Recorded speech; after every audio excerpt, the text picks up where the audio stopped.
So just before Christmas, the council came here for the first time to see this place in all of its nearly finished glory, and they gave us a list of things that we had to do in order to get this place signed off officially, so we can open for business officially and start doing all the things we want to do here. It was a pretty reasonable list, nothing too catastrophic, but the main thing, certainly the main thing in my mind, which we needed to sort out, had to do with the spiral staircases and handrail on the balcony, both here in the studio and on the other side of the control room out there. In a nutshell, the staircases, well, obviously have pretty huge gaps underneath the handrails, the spindles. I mean, basically non-existent, the spindles. So those gaps need to be closed up, and we need a continuous spiraling handrail going all the way to the top. We also need to extend the height of the handrails up there on the balconies, because they are too low. And I think I've got a solution. In fact, I've already started on the balcony railings on the other side. And this video, I'm going to do the railings on this side. So yeah, stay tuned for that. But in all of my adventures over the last few weeks trying to figure this out, one thing has kind of kept popping into my head, that I really would not be able to even attempt to solve these challenges without the network of people that we have built up over the years doing this project. So I thought this week I would talk about that. I would talk about how important it is when you do something like this, especially in a new country or even just a new area of the country that you live in, how important it is to actively go out and meet people and find out what kind of businesses are in your local area, what's possible with the local resources. So that's going to be this video. There'll be a lot of welding, well, a bit of welding, a little bit of kind of relaxing ASMR drilling of metal and stuff like that. And there will also be me talking about networking. So please subscribe if you haven't already, and let's get on with it. Okay, heading upstairs. So yeah, these railings are 15 whole centimeters too low. And we went through various different ideas of how to sort that out. But the solution that we settled on basically involves making an extra railing for the top with little struts which are threaded underneath, that we can simply just bolt from underneath at regular intervals along. It should look fairly in keeping, and maybe even kind of finishes it off even nicer in the end. There's a few kind of little funky angles and stuff to deal with, but yeah, that's the basic idea. And because I knew the next few weeks were going to be pretty much completely filled up with metalwork, I thought I would take the plunge and I would finally sort out the metal area in the workshop. It's been a long time coming, but I now have a dedicated metal area, which is such a luxury. It's pretty unbelievable. I managed to pick up this pretty old but very cool old drill press just after Christmas. I built this work table. You just basically using all recycled stuff except for this bit of ply on the top, but everything else is recycled. That's the twins' old bed under there, all cut up into different pieces. This is some old cow beds that were in the kitchen barn once upon a time. I have a temporary welding table, which is just this old scaffolding deck.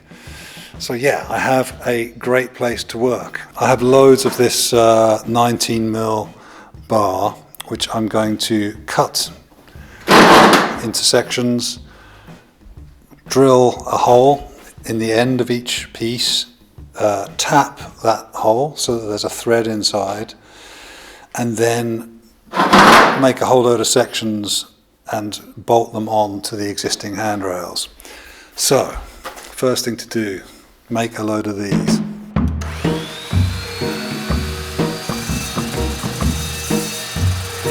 So when we first started this project, we had this foolish idea that it would be quite easy to find everything that we needed to do it. At the end of our time in London, I felt I had a pretty good network of places to get things from and people who did certain specialized things like piano tuners or like whatever it is, you know. After living in and around London my whole life, I had that network, I felt. When we moved to Berlin, I immediately realized, okay, I need to build a new network here because I don't know where to get anything and I don't know who to ask about anything. So I really proactively went out and kind of pestered people and figured out where is the best place to get plywood from, or who's gonna explain to me how to fix my piano when it goes wrong. That sort of stuff. So when we moved here, I guess we somewhat foolishly thought, yeah, we can probably just do that same thing again. It won't be so difficult. But we're out in the middle of nowhere here. We're in the countryside in Sweden, and it did take us a little while. Being in the middle of COVID certainly didn't help. But now that we are 5 years in and nearly finished, I've started thinking a lot about the journey from there to here and all the people that we've met along the way who have helped us, who have advised us, who have given us the kind of local knowledge about who to ask to do stuff. And so I thought in this video I would talk a little bit about how important it is to get that network building. It really can be the difference between success and failure, I think. Certainly financially, it's really often the case that there's a kind of mainstream route to achieving a goal, and then there is a kind of sort of backdoor route to achieving the same goal. And usually the mainstream route usually involves going to normal building companies and most of the time to building materials suppliers who sell to those building companies. Sometimes you can't avoid going to those places, but in my experience, that whole system of building companies and building materials suppliers, the kind of prices that they charge, they know that the costs are always passed on to the client. It's not the building companies themselves that are footing the bill. They are just passing on those costs to the client. And so the building materials suppliers, they don't really need to be super cheap. They basically just need to provide a good selection, a good service. The cost of stuff, certainly here in Sweden, it doesn't seem to be super competitive in that way. And if you're not careful, you can find yourself paying a hell of a lot for something which you can find cheaper elsewhere.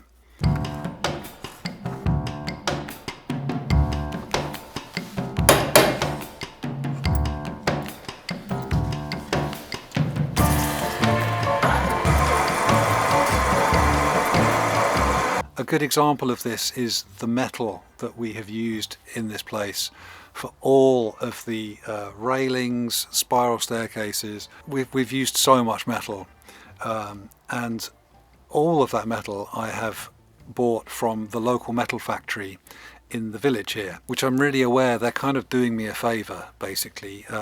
They're selling to me direct. I'm not even really sure if they're actually making that much money from these transactions, but I'm basically kind of adding on to their orders that they place every week anyway for tons and tons of metal. The only way that I got into that position where I was able to do that, I think, was by kind of being a bit of a pest, I suppose. And like just, I think when I first started going down there, I think they probably looked at me and thought, okay, this guy is clearly just a joker. I don't think they took me totally seriously. I think I've had to kind of earn their trust and earn their belief in me over the years by showing that I am actually going to do this. I think that's a real key point to what I'm trying to say. Sorry if I'm kind of waffling a little bit, but I think if you're doing this kind of project, I think if you can get people on your side and if you can show people that you are just trying to do something kind of different and interesting and especially something which will benefit the local community that they are also part of, then eventually I think you kind of break down all the barriers and you kind of become accepted. And I certainly feel like that with those guys. I really love going down there. It's just it's just, I don't know, I like metal workshops. They're kind of smelly and slightly dangerous places, but yeah, I love seeing people forging enormous indestructible structures out of metal. It feels like the kind of place where you could build, if not spaceships, you could certainly build kind of indestructible ocean liners or something. That's what they said about the Titanic, wasn't it? So when we found out that we had to bend a helix shape for the spiral staircase handrail, the first thing I thought was, well, I'll ask the guys down in the village. I'm sure they have a machine which will do that. Unfortunately, they didn't. And so I spent quite a while trying to figure out how can I build my own helix bending machine, which maybe that would have worked. But then I remembered that in the next village along is another metal factory. And I have met the guy there once before. He actually gave me a few little pieces of copper that I needed for a project. And so I thought I'd give him a call, and we went to see him on Monday. And he does have the machine. He has the machine to bend the helix. So with a bit of luck, I'm hoping next week, fingers crossed, we can go and do that. And I will take with me the metal that I bought from the first metal factory to him, and we will bend it on his machine. I don't think it will take very long. Hopefully he won't charge me too much. But this whole thing has made me think, like, if I didn't know these people, if I hadn't got to know these people, or even got to know of the existence of these people, then how on earth would I even begin to try to make this helix handrail? I would probably have to hire a company to kind of make it for me, and they would do what I'm doing now. They would use their contacts and they would get it made probably quite cheaply, and then they would charge me a fortune.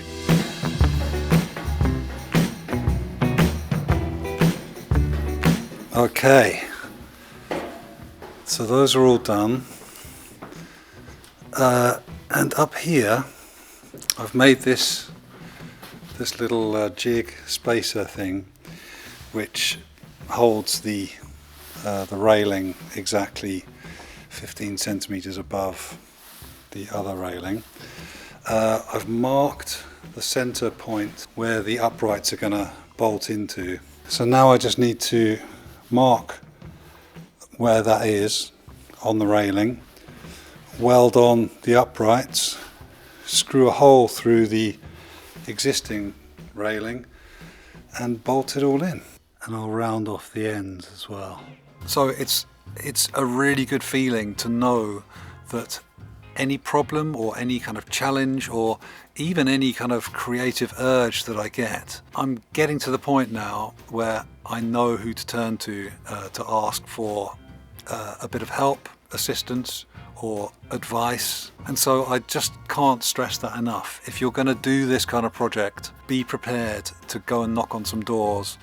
Get to know the locals. If nothing else, it feels really cool to be able to do everything you need to do just using local companies and local people. You know, I'm pretty sure if you kind of did a bit of digging in your local area, wherever you are in the world within reason, you're going to be surprised at who is there doing something really cool and interesting and very specialized.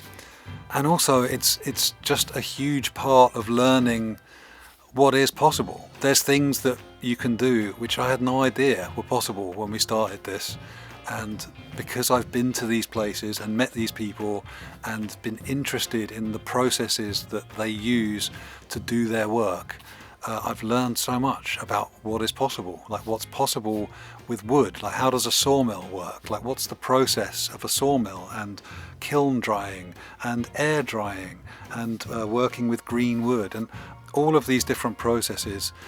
You'd never know anything about that if you just went to the hardware store and bought wood off of a shelf. It's like a whole different thing.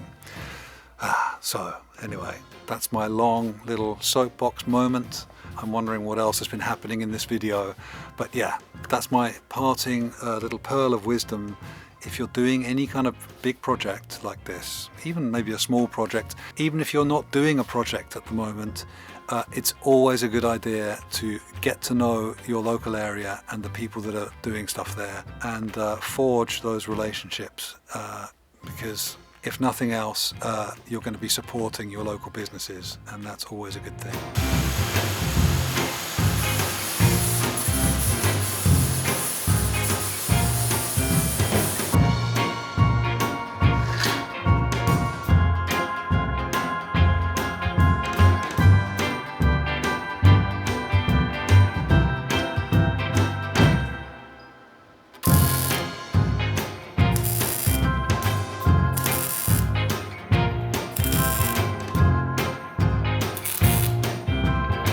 Not the best ever, but I'm definitely improving.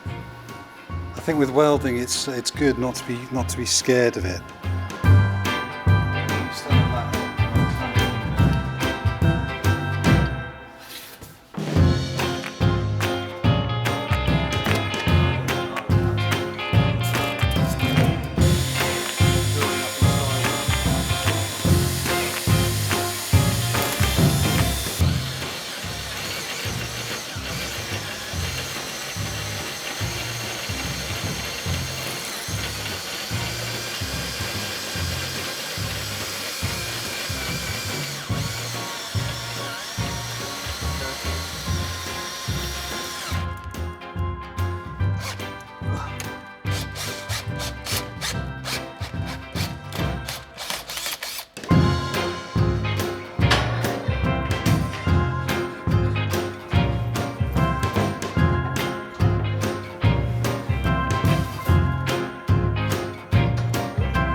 It does now look like the seats are just staring at a wall.